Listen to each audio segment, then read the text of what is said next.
Alright, what we got here is a Daniel Defense AR-15. It's chambered in 300 blackout, got a EOTech optic on it, a Surefire M600 dual fuel white light on it with a Surefire pressure pad for momentary on. Like I said, it's chambered in 300 blackout, and today I'll be showing y'all how to field strip it, take apart your bolt carrier group as far as you can without needing any tools or anything like that. Just if you were out on the range and something went wrong, you could take it apart as far as you could without having any tools on you. So first thing I always start with all my guns is clearing and safe all of them. So I'll drop the mag, cycle the bolt, visually inspect the chamber, make sure it's clear, and then put the gun on fire and pull the trigger in a safe direction. So I'll go ahead and do that right now. Mag's empty. Visually inspect the chamber, put it on fire, pull the trigger, then I'll cycle it again so that I can put the gun back on safety. Put it on safe, and then first thing you want to do to take it apart is this rear takedown pin. You push it from the left side of the gun if you were holding it. Pull it the rest of the way. This will then hinge on the front pin. Come to the front pin, push that one out, pull it all the way through, and your lower receiver will come off your upper. Now your lower, this is about as far as you can take down the lower without having any other tools on you. I mean, the rest of it's all just pins and little spring tension things that you need special tools to take off. The only thing you can take off if you want to change, which I'm considering doing, is your buffer spring and buffer weight. Right here, I want to put a stiffer one because this does have a shorter barrel. It's a pistol, so the gun is a little more violent than a full rifle length or a carbine length rifle. Now for your upper, you want to start off by pulling your charging handle. Your bolt will slide out of the back. Then you pull your charging handle back, it should drop right out. That's about as far as you can take down the upper receiver, again without having any tools. Then charging handle doesn't come apart anymore, so just get that out of your way. Then for your bolt, you want to start with your firing pin retention pin. It's this pin right here on the left side of the bolt. If you're looking at it from the back of it towards the front, it's on the left side.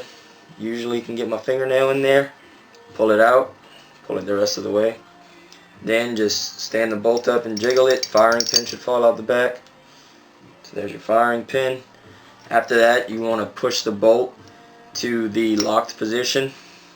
Right here is your cam pin. You want to rotate this pin right here 90 degrees in either direction so that it can clear your gas key so that you can take it out of the bolt carrier group. And this entire assembly I'm holding right here is your bolt carrier group.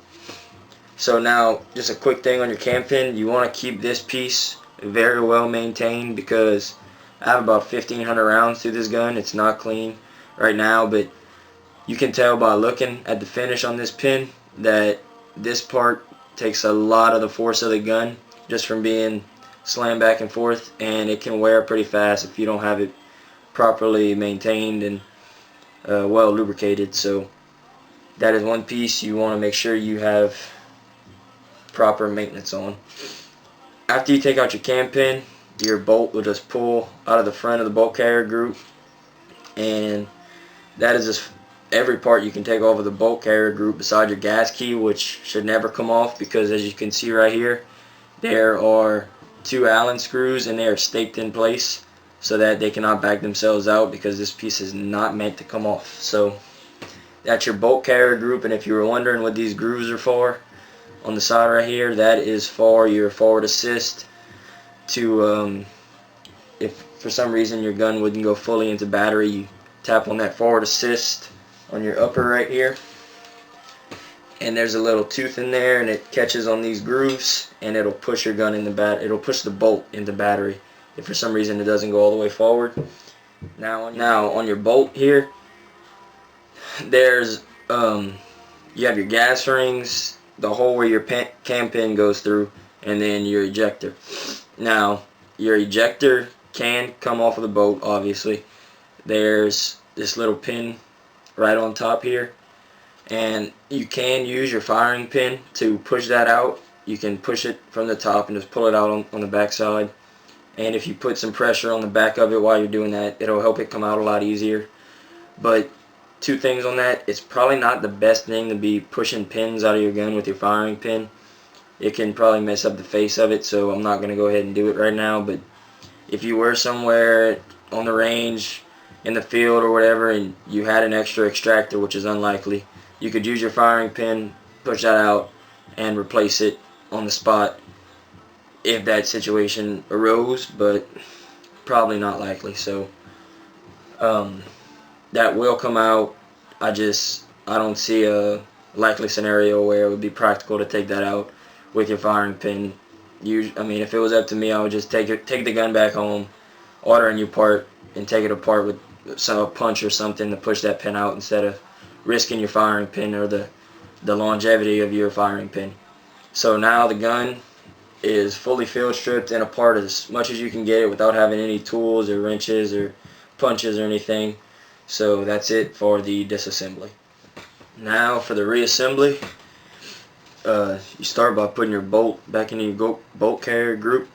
But one thing you want to check, or I like to check before I put it back together, is that on these 3 O-rings right here on the back of the bolt, there are some gaps on each O-ring, and I like to make sure that none of the gaps are in line with each other, whether it be the first and the last or 2 right next to each other. Just make sure they're not all or any of them are in line with each other.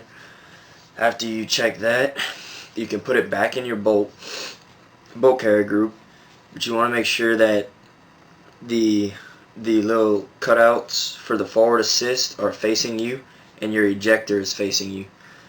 When you go to put it back in, make sure those are both facing you. Now if you forget or don't do it, it's not a big deal, because if it's facing the wrong way, your cam pin, which is the next piece, won't go back into the gun, because for it to go back in, it has to be facing that way. So if everything's facing the right way, it should drop right in. After that, take your cam pin, rotate it 90 degrees in either direction, doesn't matter. Make sure your bolt slides back and forwards. Mine does, so that's all good. Then take your firing pin, drop it in the back. You can either go through the bottom cutout, like I'm attempting to do right now, or just through the back of the entire bolt carrier group. After that, after your firing pin's in, push it all the way forward. Put your tension pin back in, and a little trick to make this go in easier is once you kind of get it started, push down on the back of it while you push, and it should slide right in. When you push down. And one thing I want to point out is that this bolt carrier group, it's a Daniel Defense M4 bolt, and it's an M4 bolt as opposed to a AR-15 bolt carrier group, because on the bottoms right here, as you can see, the Daniel Defense, the bottom like the bottom back portion of steel is longer than the AR-15 bolt, because this bolt is actually capable of doing full auto with this bottom piece being left as long as the top, whereas this one is not, because for a gun to be full auto you have to put a different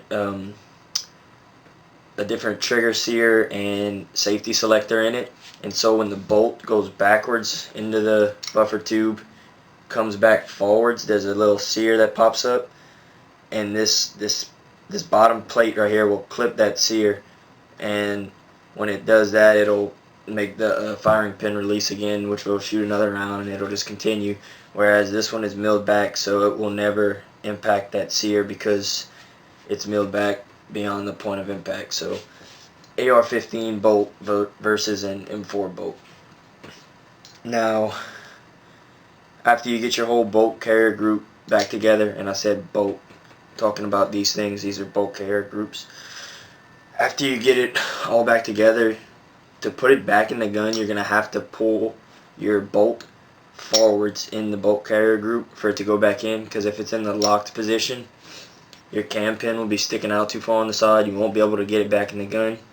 And if you didn't know that, you might end up fighting with that for a good 15-20 minutes. So pull your bolt forwards, take your upper, drop your charging handle in, push it forwards a little ways. Again, make sure your bolt's pulled forward. Put your gas key, which is this piece right here that's staked with the Allen bolts. Put the gas key into the channel on the charging handle, like that, and then just slide everything forwards. You can just push the bolt, you can push the charging handle in the bolt, push them together, it doesn't matter, just push them forwards. After that, just push it forwards till it locks so it doesn't come out the back when you're trying to put it on the lower. So after you get your bolt carrier group and your charging handle secured into your upper, you want to take your lower, fit it up with your upper, slide them together, and I like to put the front takedown pin back together first. So the way I'll do that is I'll push down and back on the upper against the receiver, push on the front one, then I'll push down on the upper and just pop the back pin in. And then after I get everything together, I like to do a function test. So first thing, make sure mag's empty, chamber's clear, put it on safe, pull the trigger, make sure nothing happens, put it on fire, pull the trigger, hold it depressed to the rear, cycle the gun. Now release the trigger and listen for the reset. Put it back on safe, make sure the trigger doesn't pull again. Then I like to take an empty mag, put it into the gun, pull the charging handle and make sure the bolt locks in the rear, which it does. Then I will press my bolt release and make sure that it releases the bolt, which it did. And then I will close my dust cover and save the rifle. So that is how you disassemble and reassemble a AR-15 platform rifle.